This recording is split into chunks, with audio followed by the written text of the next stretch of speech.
Hello and welcome back. So we're back to talking about when the dinosaurs existed. Remember that we talked about how they existed during the Mesozoic era, and during that time period we had the Triassic period, Jurassic period, and Cretaceous period.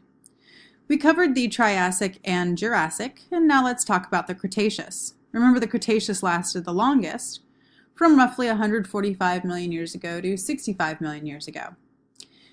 The Cretaceous was characterized by the continents continuing to split apart. The climate at this time ended up cooling a little bit, partially a result of an increase in volcanic activity and pollution in the skies. Because the climate cooled a little bit, and there was still a high amount of humidity, we had sort of humid, cool climates. We could sort of characterize these as being swamp-like, humid and cool. Dinosaurs continued to dominate during this time period, and as a result, increased in their complexity of their anatomy and their behavior. They were also not quite as big as they were during the time of the Jurassic, partially a result of the temperature. Dinosaurs are thought to possibly be cold-blooded, and so their bodies being regulated by the environment rather than internally regulated wouldn't be able to get quite as big. Also, during this time period, we see the continued evolution of plants. So in addition to the ferns and cycads and gymnosperms or conifers that we have more pine trees, birch trees, firs, things like that. Then, roughly 65 million years ago, cataclysmic event or events ended up resulting in a mass extinction event. The dinosaurs ended up vanishing as they existed on the planet at the time, although, as we'll talk about, their descendants still remain. What caused this extinction event? Well, I'm sure you probably know about the single asteroid theory. Right? There are a couple of different theories, but the one that everybody seems to know about is the single asteroid. The single asteroid is known to have hit Earth roughly 65.5 million years ago. That may have led to the extinction of the dinosaurs 65 million years ago. We do have evidence for an asteroid hitting Earth at that time. In fact, the evidence that we have is that it hit in modern-day Mexico in the state known as the Yucatan, a little bit kind of near where Cancun is today.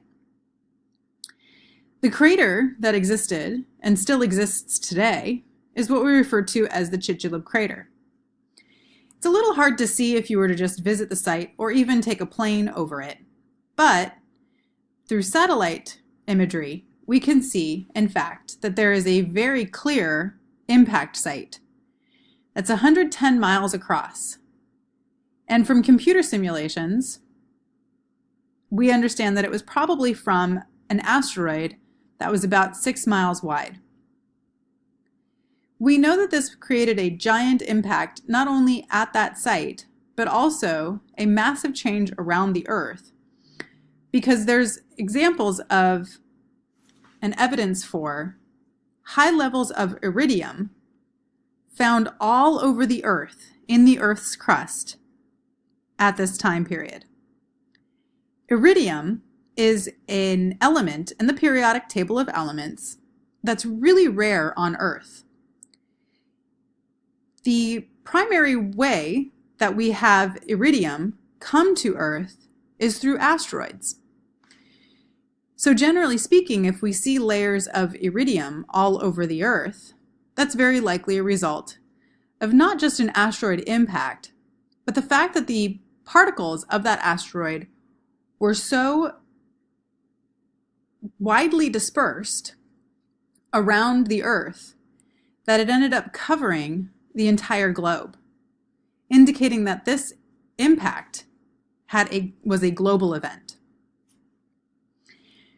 So this would indicate then that not only did it incinerate dinosaurs at this site, but it also would have blocked off the sunlight, limiting plant growth, creating acid rain, which further limited plant growth, and stressing out the dinosaurs dramatically all over the globe. Now, this blocking off of the sunlight didn't just limit plant growth, it also caused a dramatic decline in the Earth's temperature.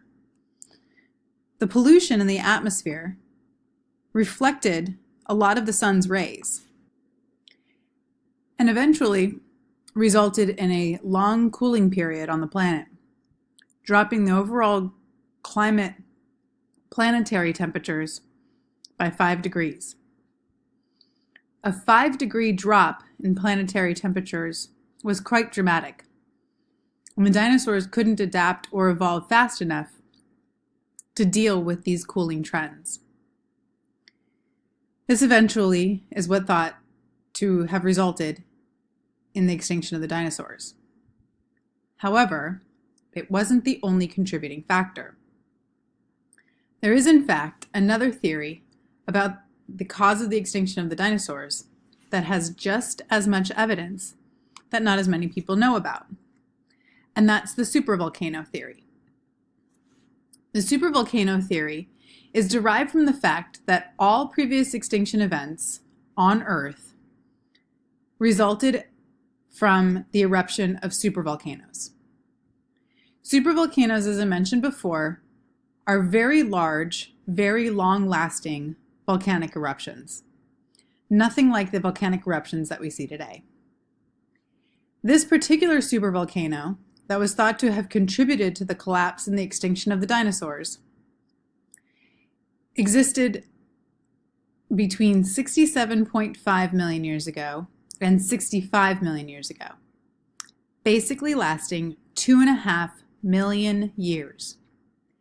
This supervolcano erupted 4 main times during that 2.5 million year time period, eventually spreading magma and lava over 500 miles in eastern India in this region known as the Deccan Traps.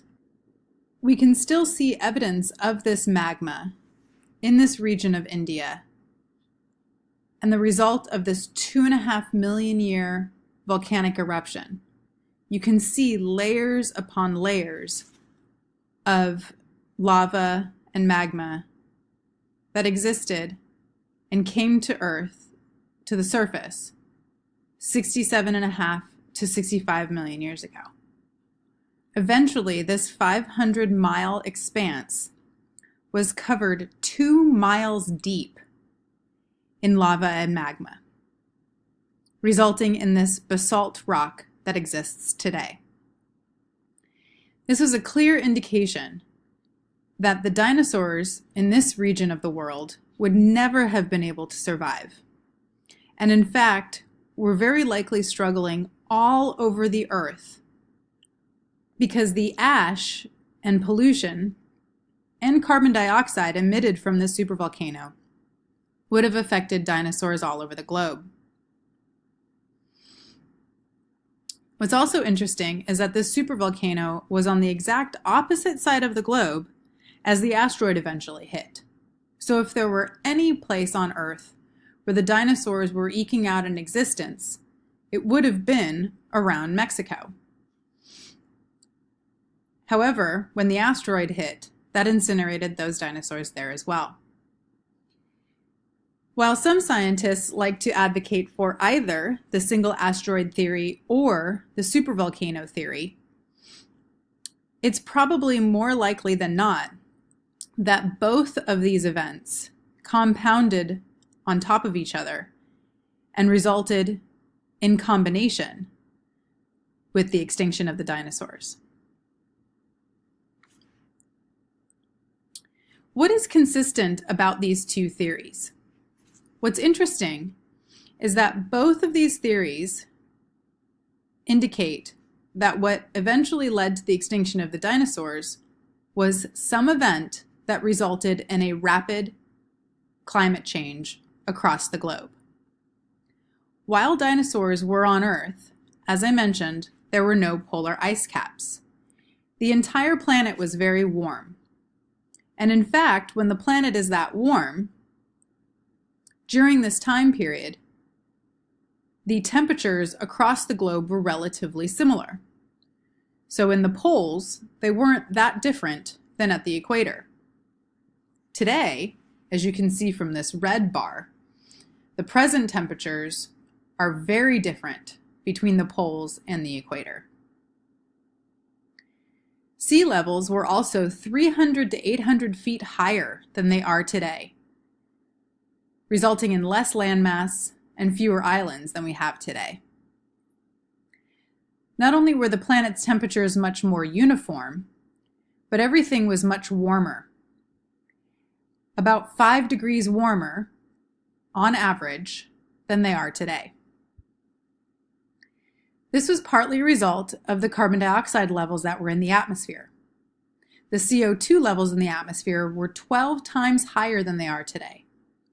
Carbon dioxide is a major greenhouse gas, trapping heat on our planet. Not only were the CO2 levels higher, but oxygen was also higher. Today's oxygen levels are only about 20%, give or take. However, during the time of the dinosaurs, they were over 30%. This increase in oxygen also allowed the dinosaurs to survive as such very large organisms, because the oxygen in the atmosphere was more concentrated.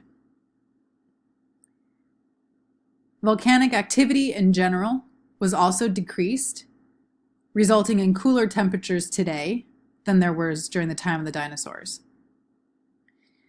The cooling temperatures and reduction in oxygen levels may have made it hard for dinosaurs to breathe, thus resulting in the extinction of the dinosaurs as they existed then. So what happened to the dinosaurs? The dinosaurs didn't disappear completely. A few of them are thought to have survived the extinction event, and those that were able to survive were those very special, very unusual, feathered dinosaurs, including Archaeopteryx and its many relatives. As you can see, we have a lot of these fossils that were found with dinosaur bones and dinosaur skeletal structure, but with very distinct feathers that can be seen as part of the organism, imprinted in the fossilized rock. These feathered dinosaurs had a couple of very important features that allowed them to survive and evolve into today's birds. Unlike the dinosaurs that existed during the Mesozoic, these feathered dinosaurs had feathers. And as I mentioned, they probably evolved those feathers either to attract mates and or to help them glide from tree to tree. But the feathers also provided them with warmth, which, much like the mammals that also were able to survive the extinction event 65 million years ago, provided them with warmth to deal with the cooling climate. In addition, these feathered dinosaurs had evolved warm-bloodedness, or endothermic regulation, meaning they're able to regulate their own body temperature. Again, a very helpful feature if the climate gets cooler. Now that being warm-blooded is another feature shared with mammals. Finally, these feathered dinosaurs had a lot of parental care and social interactions, as was seen from the fossil record, much like mammals have today with parental care. Birds care for their young by feeding chicks after they're born, just like mammals breastfeed their young after they're born. And this parental care also probably helped them survive a changing climate after the asteroid and supervolcano devastated the traditional Mesozoic dinosaur. I hope you enjoyed this lecture, and I'm going to leave you with some pictures of some artist rendition of these feathered dinosaurs as they existed at the time.